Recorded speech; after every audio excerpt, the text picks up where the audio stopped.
I'm Judy Shaw for NYSE Floor Talk. I'm at NYSE West in San Francisco, and today I'm joined by Leo Park. He is VP of Strategic Development at Capture6. Leo, it's wonderful to have you here. Thanks for joining me today. Well, thank you. Great to be here. Thanks for having me. Wonderful. And I'm looking forward to talking with you, but before we do that, just a quick note to our viewers. This interview is for informational purposes only. The NYSE doesn't recommend any investments or investment strategies. All right, so Leo, tell me, why is it important to you to save the planet?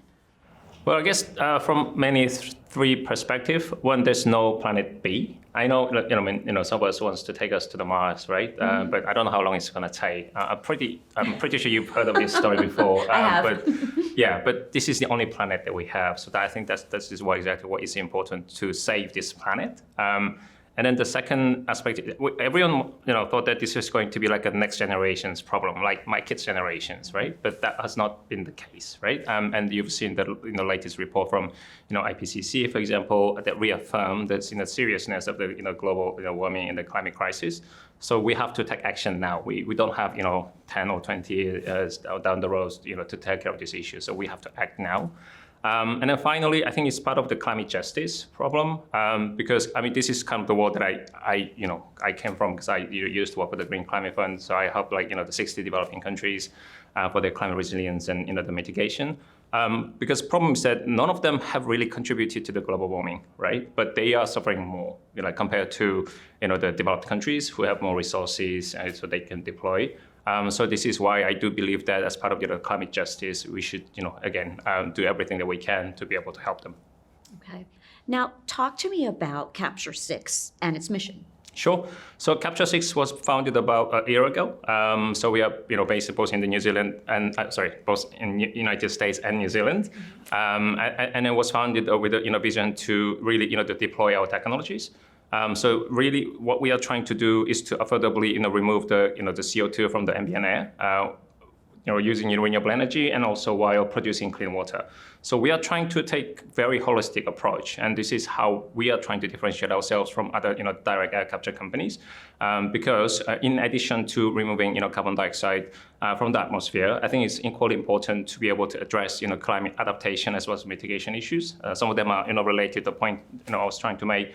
For example, like many of the developing countries, right? There isn't much emissions even to begin with. So we really need to help them to adopt to climate change.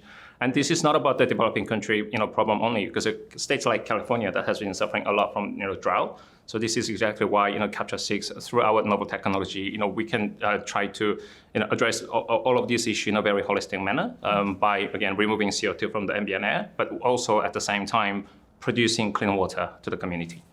All right, now talk to me a little bit more about how you're different from other players in this space. Sure. So basically, it's really about the, deployment of the technology. So what we are trying to do is really to accelerate, the deployment rather than spending, 10 or 20 years down the road just doing the, the core R&D, which is very important. But again, we don't have that much time left, right?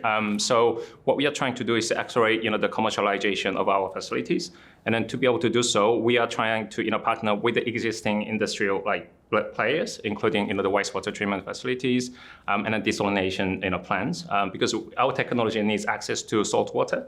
And then we're going to use that to create liquid waste, the solvent to capture the CO2 from the ambient air. And then throughout the process, we can create, again, more clean water from the brine reject.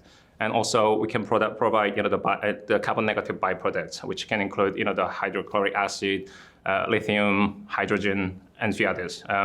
So we are trying to, again, also make our project as economic viable as possible. So that, for us, for infrastructure climate tech startups like us, it's very important to unlock, debt financing.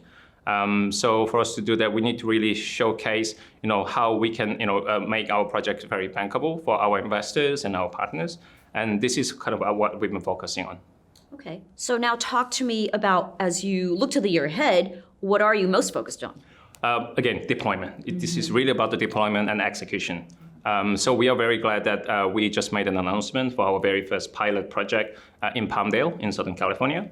And one of the reasons why we chose Palmdale is because we try to also address the environmental, the social kind of justice, and then we are the big supporter of the US's the Justice for the Initiative.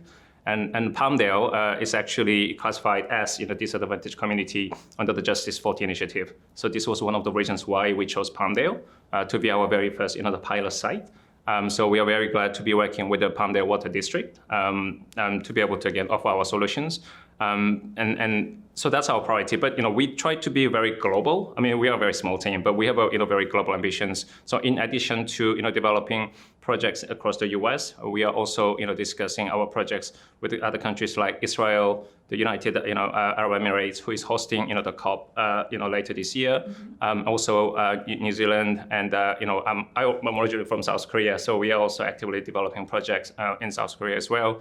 And then, like I said, there's part of this climate justice, right, where we are trying to help countries like Kiribati, for example, in South Pacific, because they are developing their very first commercial scale desalination plan as we speak. So we are trying to add our rainbow solution on top of climate mitigation adaptation benefits they are trying to generate, so that we can really try to help those emerging markets to develop circular economy. We're also trying to do that with countries like Kenya as well, because they signed an MOU with the US DOE to develop the pilot scale direct capture facility using geothermal. So we are again talking to various US government agencies to develop projects there.